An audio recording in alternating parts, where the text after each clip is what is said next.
Bismillahirrahmanirrahim. Assalamu alaikum students. I hope that you all are doing good. Students, we were studying chapter number 4, transport in plants, and the topics in today's lecture are mineral salts enter the roots and transpiration. तो हमने आज के topic में यह पढ़ना है कि mineral salts जो हैं वो कैसे रूट्स के अंदर एंटर होते हैं, और उसके अलावा ट्रांसपायरेशन जो है वो प्रोसेस है जिस प्रोसेस की हेल्प से प्लांट्स जो हैं अपना एक्स्ट्रा वाटर जो है वो अपनी बॉडी से रिमूव करते हैं और उसको इन्वायरमेंट में ऐड करते हैं। तो हमने इन दोनों टॉपिक्स को आज डिटेल में पढ़ना है। फर्स्ट ऑफ ऑल स्टूडेंट्स देखेंगे मिनरल सॉल्ट्स जो हैं वो रूट्स के अंदर कैसे एंटर होते हैं। तो सम मिनरल सॉल्ट्स जो हैं वो रूट के अंदर डिफ्यूजन के प्रोसेस से एंटर होते हैं। डिफ्यूजन का प्रोसेस मैंने पहले भी आपको बताया हुआ है कि डिफ्यूजन वो प्रोसेस है जिस प्रोसेस की हेल्प से सब्सटेंस जो है वो अपनी हायर कंसनट्रेशन से लोअर कंसनट्रेशन के एरिया की तरफ मूव करता है। फॉर एग्जांपल अगर आप एक रूम में एयर फ्रेशनर स्प्रे करेंगे सिर्फ एक कॉर्नर में, तो उसकी खुशबू जो है वो डिफ्यूज़ करते हुए पूरे कमरे में स्प्रेड हो जाएगी इक्वली।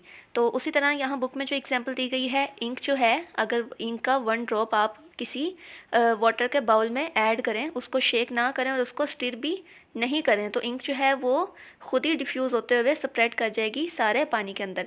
उसके अलावा अगर आप सेम प्रोसेस जो है वो एक्सपेरिमेंट करें अगर स्विमिंग पूल में, यानी स्विमिंग पूल के अंदर अगर आप इंक का एक ड्रॉप जो है वो ऐड करते हैं, तो वो ड्रॉप भी पूरे स्विमिंग पूल में विदाउट एनी शेकिंग वो जो है स्प्रेड कर जाएगा इवनली। तो ऑस्मोसिस जो है वो हमने पहले पढ़ा था लास्ट लेक्चर में। ऑस्मोसिस क्या है? वो भी वाटर की मूवमेंट है वाटर के हायर कंसंट्रेशन वाले एरिया से उस एरिया की तरफ जहाँ पे वाटर कंसंट्रेशन जो है वो कम होती है। तो इन दोनों प्रोसेसेस को एनर्जी की ज़रूरत नहीं होती। तो सम मिनरल्स जो हैं सॉइल के अंदर वो एंटर होते हैं प्लांट रूट्स में bye the process of diffusion. Next students मज़ीद देखेंगे कुछ मिनरल सॉल्ट्स ऐसे भी होते हैं जिनको रूट्स के अंदर एंट्री लेने के लिए एक स्पेशल प्रोसेस की ज़रूरत होती है जिसको हम कहते हैं कि एक्टिव ट्रांसपोर्ट। तो अगर डिफ्यूजन जो है अगर वो सिंगल मेथड ही हो सब्सटेंसेस को एब्जॉर्ब करवाने के लिए रूट्स के अंदर, तो इस तरह से कोई भी सब्सटेंस जो है उसकी एब्जॉर्प्शन पे कोई कंट्रोल नहीं किया जा सकेगा। यानी जो भी सब्सटेंस जो है सॉइल में अगर हायर कंसंट्रेशन में मौजूद है तो वो इजीली रूट्स के अंदर ऐड हो जाएगा, तो वो सब्सटेंस जो है वो फिर हार्मफुल भी हो सकता है, हार्मलेस भी हो सकता है। तो इस तरह से एक और प्रोसेस है जिसे हम एक्टिव ट्रांसपोर्ट कहते हैं। साइंटिस्ट ने अभी ठीक से इस प्रोसेस को नहीं समझा, लेकिन जितना वो समझ सके हैं उसके बारे में वो बताते हैं कि ये एक्टिव ट्रांसपोर्ट जो प्रोसेस है इसमें एनर्जी रिक्वायर्ड होती है। हमने पढ़ा था ऑस्मोसिस और डिफ्यूजन में एनर्जी रिक्वायर्ड नहीं होती, लेकिन ये एक्टिव ट्रांसपोर्ट ऐसा प्रोसेस है जिसमें एनर्जी रिक्वायर्ड होती है फ्रॉम रेस्पिरेशन। तो जब ग्लूकोज मॉलिक्यूल्स जो कि फोटोसिंथेसिस के प्रोसेस में एज अ रिज़ल्ट बनते हैं उनकी ऑक्सीजन की हेल्प से ब्रेक डाउन होती है, यानी कि हमारी बॉडी को प्लांट की बॉडीज़ को उस ग्लूकोज की ब्रेक डाउन से एनर्जी मिल सके, तो वो एनर्जी देन यूज़ होती है एक्टिव ट्रांसपोर्ट का प्रोसेस कंप्लीट करवाने के लिए। तो एक्टिव ट्रांसपोर्ट आप लोगों ने एक बात याद रखनी है कि हम लोगों ने ऑस्मोसिस और डिफ्यूजन में क्या पढ़ा था कि सब्सटेंसेस जो हैं वो हायर कंसनट्रेशन वाले एरिया से लोअर कंसनट्रेशन वाले एरिया में मूव करते हैं, लेकिन एक्टिव ट्रांसपोर्ट में एनर्जी रिक्वायर्ड है, तो यहाँ पे सब्सटेंसेस जो हैं वो लोअर कंसंट्रेशन वाले एरिया से हायर कंसंट्रेशन वाले एरिया में मूव करेंगे। यानी जहाँ पे उनकी क्वांटिटी कम होगी वो वहाँ से मूव करेंगे उस एरिया तक जहाँ उनकी क्वांटिटी ज़्यादा होगी। तो क्योंकि ये ऑपोजिट है as compare to osmosis and diffusion, तो इस प्रोसेस में एनर्जी जो है वो रिक्वायर्ड होती है। तो अक्रॉस उन्होंने सेल मेम्ब्रेन मूव करना होता है, यानी एक सेल की जो सेल मेम्ब्रेन है जिसे हमने पहले पढ़ा था कि वो सेमी परमिएबल मेम्ब्रेन होती है, तो उस मेम्ब्रेन के अक्रॉस जब मूव करना होता है तो उस मेम्ब्रेन के ऊपर स्पेशल प्रोटीन्स मौजूद होती हैं जिन्हें हम एंजाइम्स कहते हैं।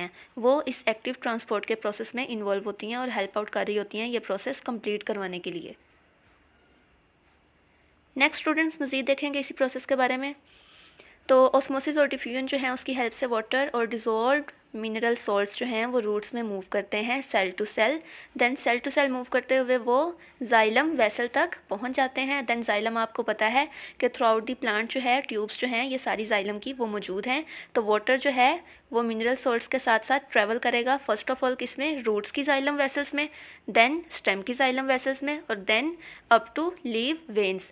और लीव वेन्स की बात की है यहाँ पे तो स्टूडेंट्स आप लोग किसी भी प्लांट का लीफ जो है वो लेकर ऑब्जर्व कर सकते हैं। उसके ऊपर आपको छोटी छोटी वेन्स जो हैं लीफ के ऊपर वो ईजीली ऑब्जर्वेबल होंगी, आप उसे ऑब्जर्व कर सकते हैं। वो वेन्स जो हैं वो लीव की जाइलम वेसल्स हैं जो कि लीव को सारा वाटर और मिनरल सॉल्ट्स जो हैं वो प्रोवाइड कर रही होती हैं। तो नीचे पिक्चर में स्टूडेंट्स आपको लेफ्ट साइड पे ऑस्मोसिस का प्रोसेस दिखाया गया है। ऑस्मोसिस में क्या होता है, मिड में एक सेमी परमिएबल मेम्ब्रेन मौजूद होती है जो कि सिलेक्टेड वाटर मॉलिक्यूल्स को ही अपने अंदर से पास होने देती है, सब्सटेंसेस को क्रॉस मूव नहीं करने देती। तो राइट साइड पे क्या दिखाया गया है, डिफ्यूजन का प्रोसेस दिखाया गया है, यानी किसी मेम्ब्रेन की ज़रूरत नहीं है। हायर कंसनट्रेशन वाले एरिया से सब्सटेंसेस जो हैं वो इजीली लोअर कंसनट्रेशन वाले एरिया में मूव कर सकते हैं। जैसा कि मैंने आपको एयर फ्रेशनर की या परफ्यूम की एग्जांपल भी आप ले सकते हैं। ये दोनों एग्जांपल्स जो हैं वो डिफ्यूजन के प्रोसेस की बेस्ट एग्जांपल्स हैं। नेक्स्ट स्टूडेंट्स, इस वीडियो में देखें डिफ्यूजन और ऑस्मोसिस, क्या ये प्रोसेस हैं हायर कंसनट्रेशन से लोअर कंसनट्रेशन की तरफ। तो अब हमने बात करनी है एक्टिव ट्रांसपोर्ट की। एक्टिव मीन्स एनर्जी रिक्वायर्ड है इस प्रोसेस को करवाने के लिए, और ये प्रोसेस क्योंकि इसमें एनर्जी रिक्वायर्ड है तो ये लोअर कंसनट्रेशन से मूव करवाएगा सब्सटेंसेस को हायर कंसनट्रेशन की तरफ in opposite direction of diffusion and osmosis. तो एटीपी जो यहाँ डिनोट हो रही है वो एनर्जी को डिनोट कर रही है। अब यहाँ पे स्टूडेंट्स आपको सेल मेम्ब्रेन दिखाई जाएगी। सेल मेम्ब्रेन के ऊपर हमने पढ़ा था कि स्पेशल प्रोटीन्स मौजूद होती हैं जिन्हें हम एंजाइम्स कहते हैं। ये क्या करती हैं, उन सब्सटेंसेस को जो लोअर कंसनट्रेशन में मौजूद होते हैं उनको ट्रैप करती हैं, साथ ही साथ एनर्जी जो है वो कंज्यूम करती हैं और इन सब्सटेंसेस को सेल के इनसाइड रिलीज़ कर देती हैं। तो ये प्रोटीन्स जो हैं इन्वॉल्व होती हैं जो कि मूव करवाती हैं इन स्पेशल सब्सटेंसेस को। तो डिफ्यूजन में एनर्जी रिक्वायर्ड नहीं होती, इसलिए वहाँ पे हायर कंसनट्रेशन से लो कंसनट्रेशन की तरफ सब्सटेंसेस मूव करते हैं in opposite direction of active transport.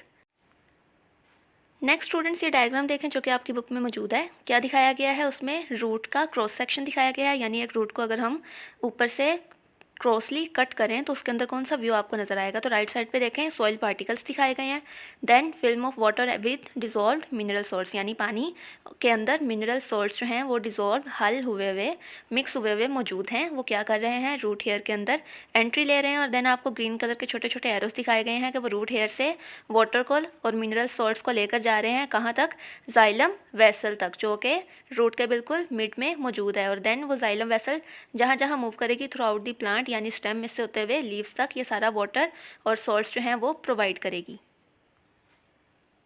Next students, topic है हमारा ट्रांसपायरेशन। ट्रांसपायरेशन क्या होती है, वाटर और डिजॉल्व मिनरल सॉल्ट्स रूट से मूव करते हैं क्विकली जाइलम के ज़रिए upward the stem and leaves. तो जो मेन फोर्स होती है जो कि वाटर और मिनरल सॉल्ट्स को प्लांट के अंदर मूव करवा रही होती है,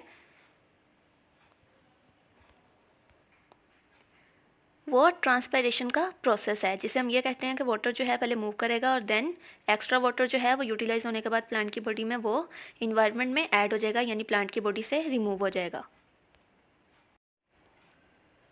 नेक्स्ट स्टूडेंट्स, मज़ीद देखें हम ट्रांसपायरेशन के बारे में। तो वाटर जो है वो इवेपोरेट होता है, यानी बुखारात बनकर इन्वायरमेंट में ऐड हो जाता है। कैसे, लीव्स के ज़रिए। लीव्स की अंडर सरफेस पे एक पोर्स मौजूद होते हैं जिन्हें हम स्ट्रोमेटा कहते हैं।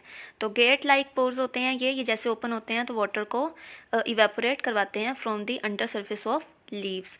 तो उसके अलावा वाटर जो है वो इवेपोरेट होता है, और जैसे जैसे वो इवेपोरेट होता है तो ज़ाहिर बात है उसकी कमी हो जाती है। तो जाइलम वेसल से मज़ीद पानी जो है वो निकल के इसकी जगह को, यानी इसकी कमी को पूरा करता है, रिप्लेस करता है जहाँ से पानी जो है वो इवेपोरेट हो रहा हो। तो जाइलम सेल्स हमने पढ़ा था कि वो कंबाइन होकर एक सीरीज़ बनाते हैं। वो ट्यूब सारी कनेक्ट होकर पूरी लेंथ के साथ वो मौजूद होती हैं प्लांट की, यानी लीव से लेकर देन डाउन दी स्टेम और देन रूट्स। तो हर जगह पर जाइलम ट्यूब्स जो हैं वो मौजूद होती हैं। तो इस तरह से उनके अंदर जब वाटर और डिज़ोल्व मिनरल्स जो हैं वो मूव करते हैं, फ्लो करते हैं, तो उस फ्लो को हम क्या कहते हैं, ट्रांसपायरेशन स्ट्रीम, यानी कंटिन्यूस स्ट्रीम फॉर्म में ये सारे वाटर और मिनरल सॉल्ट्स जो हैं वो जाइलम ट्यूब्स में, जाइलम वेसल में मूव कर रहे हैं। तो क्या बना रहे हैं, ट्रांसपायरेशन स्ट्रीम। तो स्टूडेंट्स राइट साइड पे आप लोगों को स्ट्रोमेटा दिखाए गए हैं। लीव का एक पार्ट जो है उसको इनलार्ज करके बड़ा करके दिखाया, और उसके ऊपर आपको ओपन स्ट्रोमेटा और देन क्लोज स्ट्रोमेटा दिखाए हुए हैं। तो ये स्ट्रोमेटा ही वही पोर्स हैं जो कि वाटर को इवेपोरेट करवा रहे होते हैं। नेक्स्ट स्टूडेंट्स, मज़ीद देखें तो ट्रांसपायरेशन की जो स्पीड है वो वेरी करती है उन कंडीशंस के साथ जो कि प्लांट फेस करता है या उसकी सराउंडिंग की जो भी कंडीशंस होती हैं।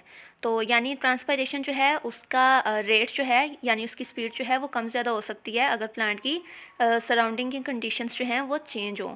तो जब वाटर की सप्लाई जो हो वो शॉर्ट होती है तो लीव्स क्या करती हैं प्लांट की लीव्स अगर डैमेज हों या पानी की शॉर्टेज हो या रूट्स जो हैं वो डैमेज हों तो प्लांट क्या करता है वो एक अडेप्टेशन दिखाता है, वो अपने ट्रांसपायरेशन के रेट को बिल्कुल स्लो डाउन कर लेता है बाय विल्टिंग। विल्टिंग का मतलब होता है या वो अपने लीव्स जो है वो शेड कर देता है या उनके लीव्स जो हैं वो मुरझा जाते हैं ताकि ट्रांसपायरेशन का प्रोसेस ना हो सके। तो स्टूडेंट्स ये आज का टॉपिक था, ट्रांसपायरेशन का हमने प्रोसेस पढ़ा है। नेक्स्ट हमने मज़ीद जो फैक्टर्स पढ़ने हैं यानी वो कंडीशंस जिनकी हेल्प से ट्रांसपायरेशन की स्पीड जो है वो चेंज करती है, वो हम नेक्स्ट लेक्चर में इंशाल्लाह पढ़ेंगे। आपने इस सारे लेक्चर को जो आज हमने रीड किया है, जिसके बारे में आज आपने एक्सप्लेनेशन देखी है, इन सबको सारे टॉपिक्स को आपने अच्छे से रीड कर लेना है और इम्पोर्टेंट पॉइंट्स को अंडरलाइन करके उन्हें लर्न कर लेना है। नेक्स्ट स्टूडेंट्स, ये आप लोगों को मूवमेंट दिखाई गई है वाटर मॉलिक्यूल्स की। पहले देखें रूट के अंदर, सबसे नीचे रूट के अंदर जाइलम ट्यूब जो मौजूद है वहाँ से वाटर मॉलिक्यूल्स मूव कर रहे हैं, देन स्टेम के अंदर जो मौजूद है और देन लीव्स के अंदर। नेक्स्ट स्टूडेंट्स, ये डायग्राम देखें जो आपकी बुक में मौजूद है। सबसे नीचे आपको क्या दिखाया गया है, ट्रांसपायरेशन स्ट्रीम दिखाई गई है यानी सॉइल से वाटर एंटर कर रहा है रूट्स के अंदर by the process of osmosis. Then आपको छोटे छोटे एरोस नज़र आ रहे होंगे जो कि रूट के सेल्स में से मूव करते हुए, सेल्स को क्रॉस करते हुए जाइलम वेसल के अंदर शामिल हो रहे हैं। ब्लू कलर की आपको स्ट्रीम दिखाई गई है, उस स्ट्रीम में वाटर जो है वो मूव करेगा और क्या करेगा, लीव्स को सप्लाई करेगा। Thank you so much for watching students. Stay home, stay safe. Allah Hafiz.